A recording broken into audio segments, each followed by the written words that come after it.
السلام عليكم ورحمة الله وبركاته. أهلا ومرحبا بكم مع أعزائي الطلاب طلاب الصف الرابع الابتدائي. النهاردة هنتكلم على درس جديد من دروسنا الترم الثاني، وهو الدرس الثالث اللي بيتكلم على نماذج للمشكلات الاجتماعية في بلدنا. النهاردة طبعا زي ما احنا عارفين هنتكلم على مشكلات.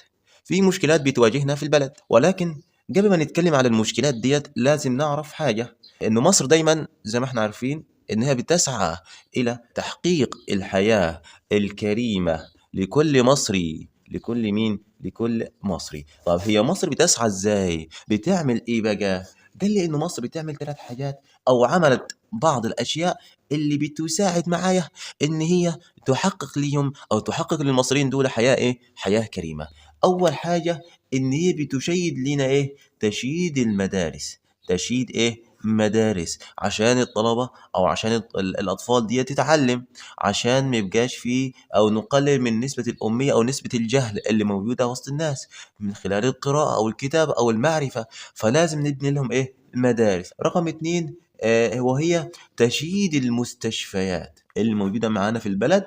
ورقم 3 قال لي إقامة العديد من المشروعات. إقامة إيه؟ إقامة العديد من إيه؟ من المشروعات. طيب تعالى مع بعض نتكلم على المشكلات الاجتماعية اللي بتواجهنا.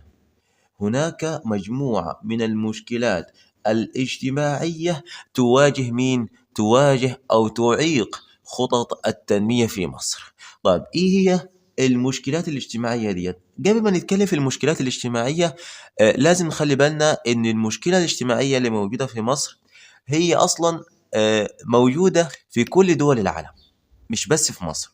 يبقى مصر لا تعاني وحدها في هذه المشكلات، ولكن العالم كله يعاني من هذه المشكلات. طيب من المشكلات التي تواجهنا هي الأمية. رقم 1 الأمية. طيب رقم 2 وهي البطالة. رقم 2 إيه؟ البطالة. رقم 3 قال لي الفقر. للعلم إنه الأمية هي مقدمة هذه المشكلات. عشان يجيني سؤال يقول لي صح أو غلط أو أكمل أو اختر أو حتى صوب ما تحته خط، وجاب لي سؤال قال لي من المشكلات التي تأتي في مقدمتها هي الأمية. ده معنى السؤال أو معنى الإجابة. فهنا الأمية تأتي في مقدمة المشكلات. عايزين نعرف إن الأمية معنا بتختلف أو بتتنوع. عشان كده هناك أشكال مختلفة للأمية. بسبب التقدم التكنولوجي تمام أصبح معايا في نوع تاني من الأمية، وهي الأمية المعلوماتية أو التكنولوجية. تاني يبقى معايا نوع من أنواع الأمية وهي الأمية المعلوماتية أو التكنولوجية. يعني إن الأمية المعلوماتية ناخدها كمعلومة سريعة ولكنها غير مقررة في هذا الترم، ولكن احنا هنقولها كمعلومة إسرائيلية. الأمية المعلوماتية التكنولوجية المقصود بها إيه؟ المقصود بها هي عدم قدرة الفرد على تشغيل الأجهزة التكنولوجية والتواصل من خلالها أو الوصول إلى إيه؟ أو الوصول إلى المعلومات. طيب ده بالنسبة للأمية المعلوماتية، هي مش مقررة علينا، هي للقراءة فقط، ده في سنة 2025 هذا العام.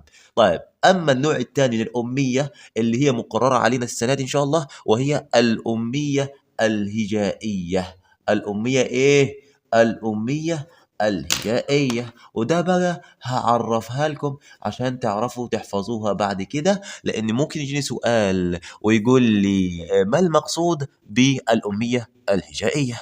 هقول له إنه الأمية الهجائية وهي تعني عدم قدرة الفرد على القراءة أو الكتابة. هي عدم قدرة الفرد على القراءة أو الكتابة.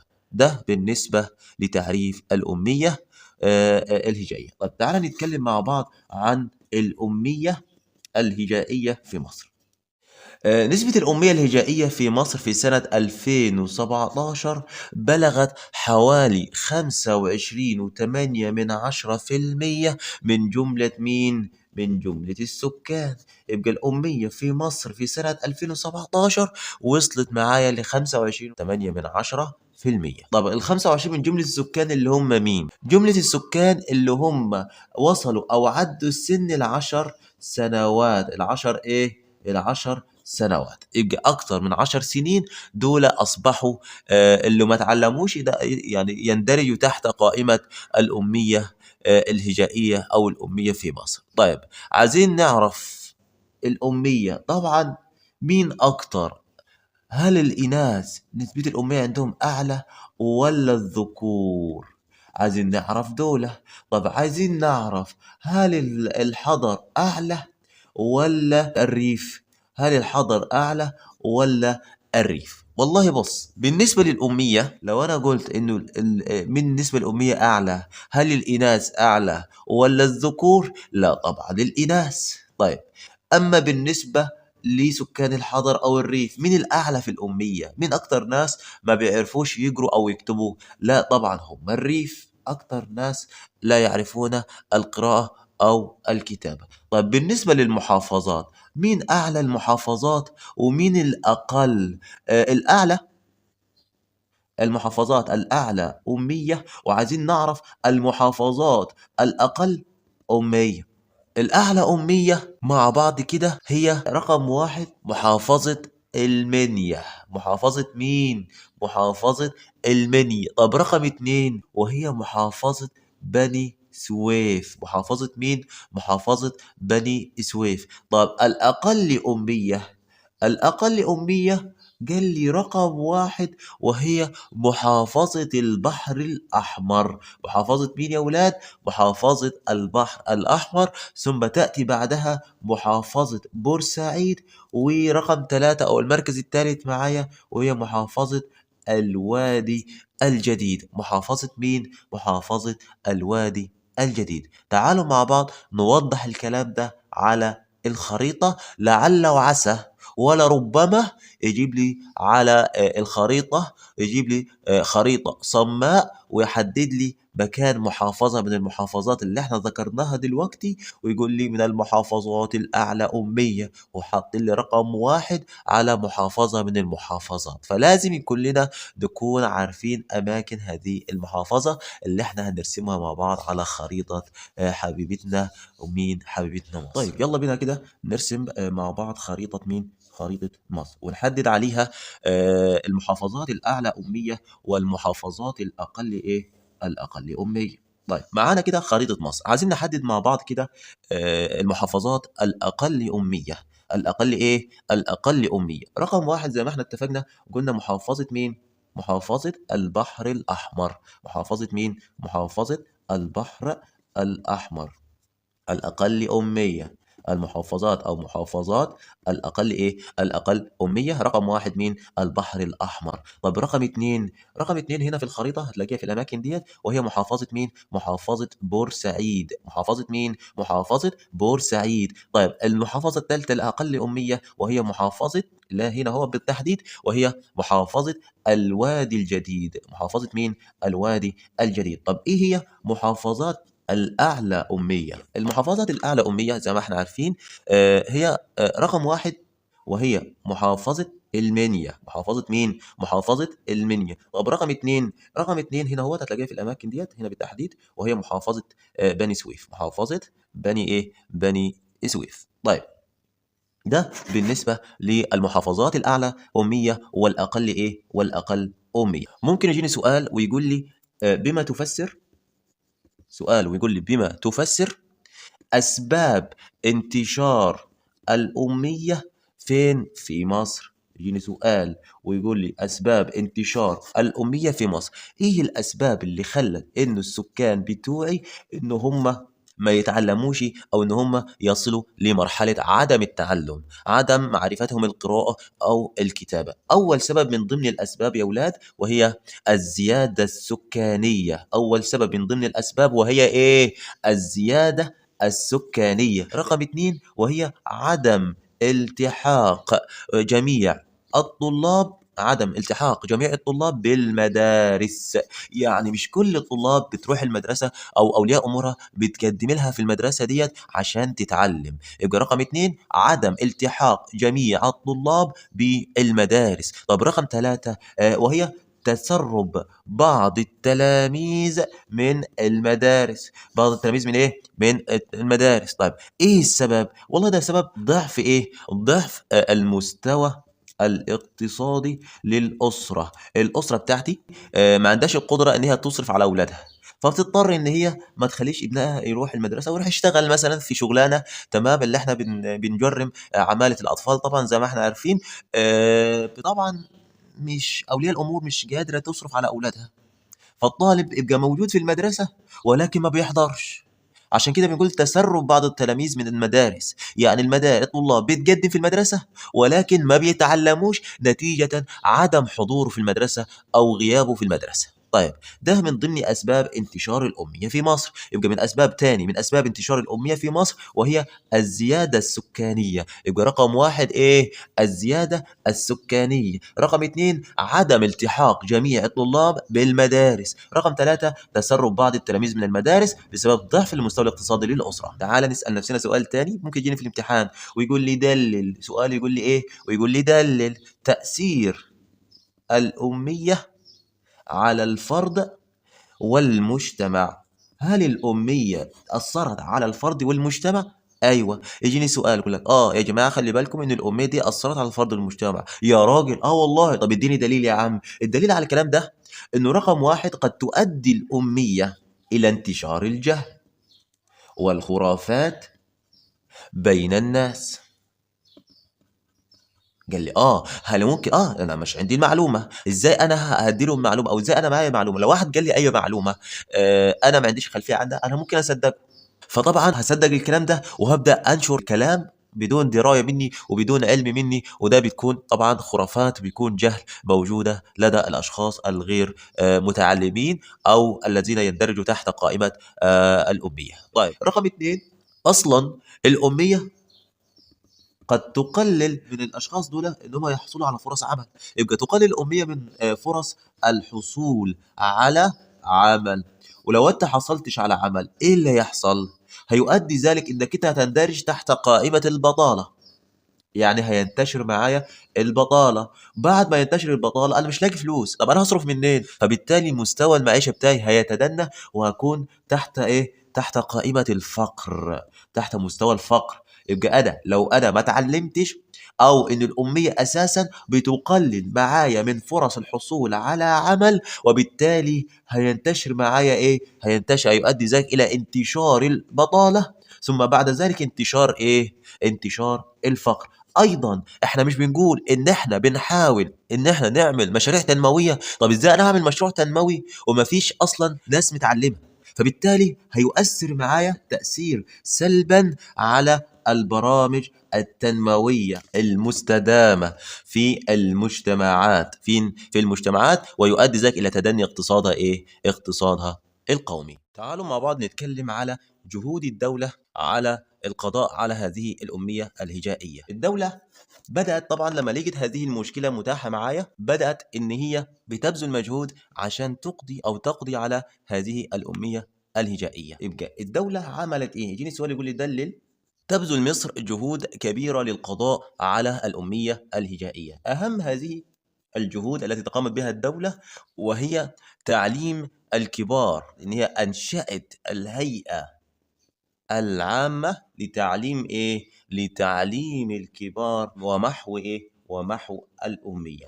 ده كان سنة كام؟ ده كان سنة 1992. رقم اتنين أيضا الطلاب. إحنا خلاص إحنا عرفنا الكبار السن، فئات كبار السن أو فئات الذين تجاوزوا 10 سنوات. رقم اتنين إن هي الدولة بدأت تنشئ العديد من المدارس للاستيعاب الكامل للأطفال. إن الدولة بدأت تعمل العديد من المدارس عشان تستوعب عدد كبير أو عدد كامل للأطفال، عشان يبقى كل الأطفال يلتحقوا إيه؟ يلتحقوا في المدارس. أيضا إن دور الدولة، إن من ضمن دور الدولة وهي إطلاق العديد من المبادرات المجتمعية للمشاركة فين؟ للمشاركة في تنفيذ برامج محو الأمية. يعني أنا هاعمل مبادرة،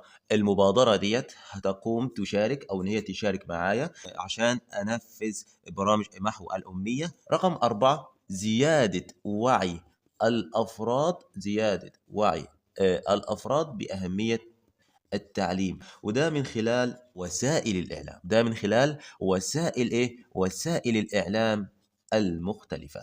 هنتكلم مع بعض معلومة بسيطة عن اليوم الدولي لمحو الأمية. طبعا احنا عارفين طبعا في منظمة اسمها منظمة اليونسكو. طبعا زي ما احنا عارفين ان الأمية هي مشكلة عالمية. الأمية مشكلة ايه؟ مشكلة عالمية. عشان كده منظمة اليونسكو حددت يوم من كل سنة اللي هو يوم كام؟ اللي هو يوم 8 سبتمبر. عملت اليوم ده وسمته اليوم الدولي لمحو الأمية. طيب منظمة اليونسكو عملت ليه اليوم ده؟ عشان إن هي تنمي الوعي بهدف إيه؟ تنمية الوعي الدولي بأهمية محو الأمية. وبكده يكون خلصنا مع بعض أول مشكلة أو من ضمن المشكلات التي تواجه المشاريع التنموية في العالم مش بس في مصر. قلنا الأمية واتكلمنا عن الأمية الهجائية. تعالوا مع بعض نتكلم على تاني مشكلة من ضمن المشكلات التي تواجه البرامج التنموية والتنمية اللي عايزة تعملها الدولة، وهي البطالة في مصر. البطالة وصلت في مصر في سنة 2020 وصلت حوالي 7.9% من جملة مين؟ من جملة السكان. زي ما احنا اتفقنا مع بعض ان احنا بنقارن مع بعض ما بين نوعين او ما بين نمطين، يعني من انماط السكان او من خلال الانواع، انواع السكان. انواع السكان طبعا احنا عارفين في ذكور وفي اناث، وفي من ضمن انماط مصر السكانية وهي الحضر او الريف. هو مين أعلى من التاني؟ مين أعلى من التاني؟ هل البطالة الإناث أعلى من الذكور ولا الذكور أعلى من الإناث؟ لا، ترتفع معدلات البطالة في الإناث أكتر من الذكور. مش إحنا قلنا من شوية إنه الأمية تؤدي إلى انتشار البطالة؟ بالظبط. واحنا قلنا في البداية إن الأمية بتكون بنسب أعلى عند الإناث، فبالتالي الإناث بتكون أقل لأنهم مش متعلمين أو إن هم دخلوا في مرحلة الأمية. أما بالنسبة للريف أو الحضر، إن نسبة الأمية في الحضر بتزداد عن الريف. طيب ليه؟ لأن الريف الراجل مش هيغلب، يعني يوم ما بيلاقيش شغل هيشتغل في النشاط الزراعي، لأنه احنا اتفقنا مع بعض في الدروس السابقة إنه من أنماط السكان احنا اتكلمنا على سكان الريف الذين يسكنون فين؟ الذين يسكنون في القرى. واحنا اتفقنا إنه الحرف السائدة أو النشاط المنتشر في الريف قلنا إن هم بيعتمدوا على النشاط الزراعي وتربية إيه؟ وتربية الحيوانات. إذا إنه الحضر الذين يعتمدون على على المصانع، على التجارة، على الخدمات المختلفة سواء كانت الخدمات التعليمية أو الخدمات الصحية أو الخدمات المصرفية، كلها بتندرج تحت سكان الحضر. لذلك أن نسبة الحضر نسبتهم في البطالة أعلى من نسبة مين؟ بالنسبة للريف. لذلك يجيني سؤال يقول لي صح أو غلط ينتج عن البطالة مشكلات بتهدد أمن واستقرار المجتمع؟ أقول له أيوه. أو يقول لي دلل، هقول له لأنها تزيد معدلات الجريمة. معدلات الجريمة يبقى صح أو خطأ. ينتج عن البطالة مشكلات تهدد أمن واستقرار المجتمع لأنها تزيد من معدلات الجريمة، أو يؤدي ذلك إلى ظهور مشكلات كبيرة جدا والتي تؤدي إلى جرائم قد تصل إلى القتل، قد تصل إلى السرقة، قد تصل إلى الاختطاف مقابل مادي، أو إن أنا أسرق حاجة مثلا مقابل نروح أبيعها عشان مش لاقي شغل وبصرف من خلال السرقة. ويعتبر دي جرائم منتشرة، وده كان بيرجع ودي من ضمن أسباب البطالة، أو الناس مش لاقية شغل فيضطروا إن هم يسرقوا أو ينهبوا في الشارع أو في أي مكان، طبعا مقابل الحصول على المال ليكتفي أو ليكفي حاجاته اليومية مقابل السرقة. عدم وجود عمل طبعا ده مش مبرر، تمام، ان هو لازم يسعى ولازم يدور عشان يلاقي شغل كويس او عشان خاطر يشتغل اي حاجه بدل ما هو قاعد نايم في البيت. لا، يشتغل بدل ما يسرق، بدل ما يعمل جرائم موجوده في البلد. تعالوا مع بعض نتكلم على التعليم عند القدماء المصريين. تعالَ نتكلم مع بعض على التعليم عند القدماء المصريين. يجيني سؤال ويقول لي دلِّل، سؤال يقول لي دلِّل، اهتم المصريون القدماء بالتعليم. طب عملوا إيه؟ رقم 1 إن هم اخترعوا الكتابة الهيروغليفية، اهتموا بإيه؟ بالكتابة الهيروغليفية. طب رقم 2 إن هم اهتموا بإنشاء المدارس والجامعات، اهتموا بإيه؟ بالمدارس والجامعات. طب إيه الدليل على الكلام ده؟ إن هم عملوا جامعة اسمها جامعة أون، جامعة مين؟ جامعة أون، وجامعة أون ديّة تعتبر هي أول جامعة في التاريخ، أول جامعة إيه، في التاريخ كان بيروحوا لها أو يأتوا إليها الطلاب من جميع أنحاء إيه، من جميع أنحاء العالم، جميع أنحاء إيه، أنحاء العالم. تعالَ مع بعض نتكلم، إحنا قُلنا إنهم اهتموا بالتعليم، إنهم اخترعوا الكتابة الهيروغليفية، واهتموا اهتموا بإنشاء المدارس والجامعات، ومن ضمنها جامعة أون، وهي أول جامعة في التاريخ يأتي إليها الطلاب من جميع أنحاء العالم. نختم مع بعض درسنا النهارده بتعريف بسيط جدًا، تعريف الكتابة الهيروغليفية. ده اسمها إيه؟ الهيروغليفية، اسمها إيه؟ عايز أسمعكم. الهيروغليفية، صعب عليكم في النطق؟ اقسموها بالنُص، الهيروغليفية، يبقى اسمها الكتابة الهيروغليفية. طب الكتابة الهيروغليفية دي هي عبارة عن إيه؟ ممكن يجيني سؤال ويقول لي ما المقصود بالكتابة الهيروغليفية؟ ما المقصود بالكتابة إيه؟ بالكتابة الهيروغليفية. هاقول له الكتابة الهيروغليفية هي كتابة تكون على شكل صور ورسوم، هي عبارة عن كتابة تكون على شكل صور ورسوم. طب هي تستخدم في إيه؟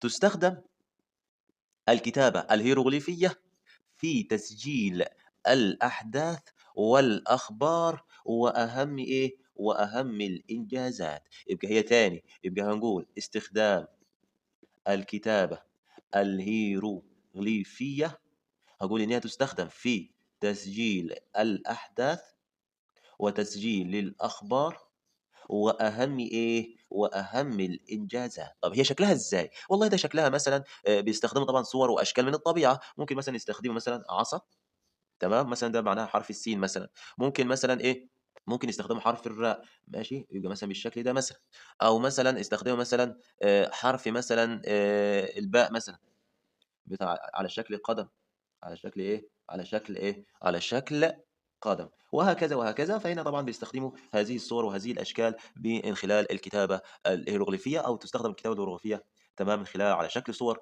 أو رسوم. وبكده يكون خلصنا مع بعض تمام الدرس التالت. كان معكم مستر إسلام أحمد في الدراسات الاجتماعية. شكرًا، ما تنسوش إن أنتم تتابعوني على صفحاتي وعلى اليوتيوب. شكرًا والسلام عليكم ورحمة الله وبركاته.